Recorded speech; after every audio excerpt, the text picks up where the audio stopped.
This is Villa de Tamazulapam del Progreso, a beautiful little village in the Mixtec region of Oaxaca.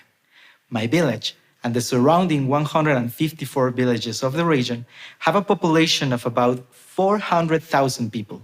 For many centuries, our culture has retained mysticism, rituals, and many culinary traditions. And one of those culinary traditions is our special connection with chocolate, dating back up 800 years.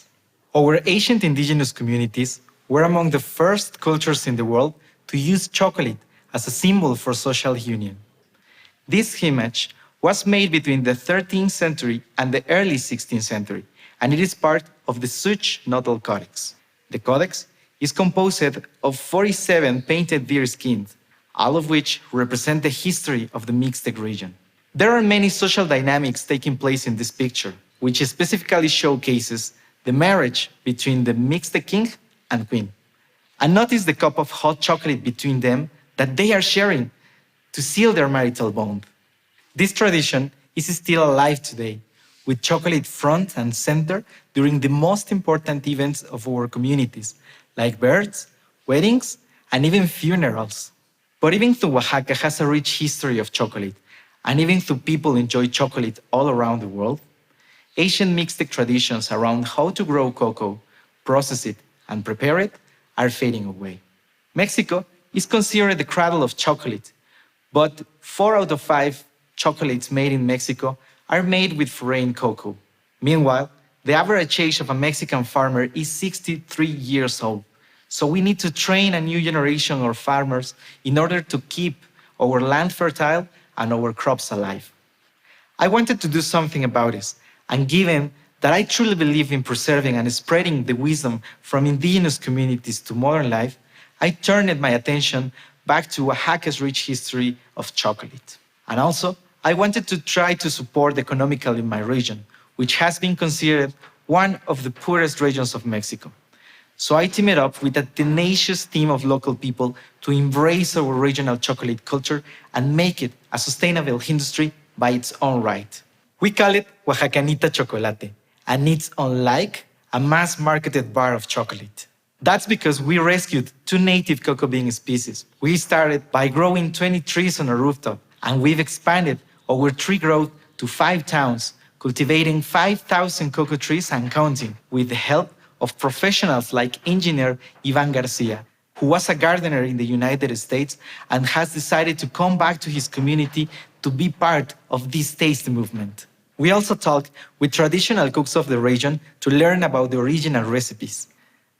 There were many different ways that their ancestors used to prepare hot chocolate, starting from how the cocoa beans were roasted using clay comales to the many methods for stone grinding the paste. And now, with this ancestral knowledge, we make a hot chocolate that uses spices like cinnamon, flavors like almonds, and less sugar than most people are used to tasting, and that is a faithful representation for this millenary tradition.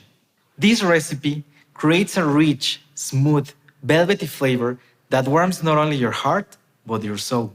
And we, of course, wanted to engage the very communities whose wisdom and skills have been passed down over generations, but are in danger of disappearing. Our employees are mostly women, some of whom are having their first financial opportunities to support their families. People like Doña Rocio, who is our roast master and who already knows the importance of tatemado, which means over roasting in traditional cuisine. Over roasting allows the cocoa beans to develop a stronger flavor while enabling us to more easily clean the husk off the bean. And then there is Doña Maricruz, whose knowledge about cocoa bean has taught all of us how to screen cocoa beans for quality, classify the different varieties, and mix certain bean species together to create subtle but distinctive flavors in the chocolate.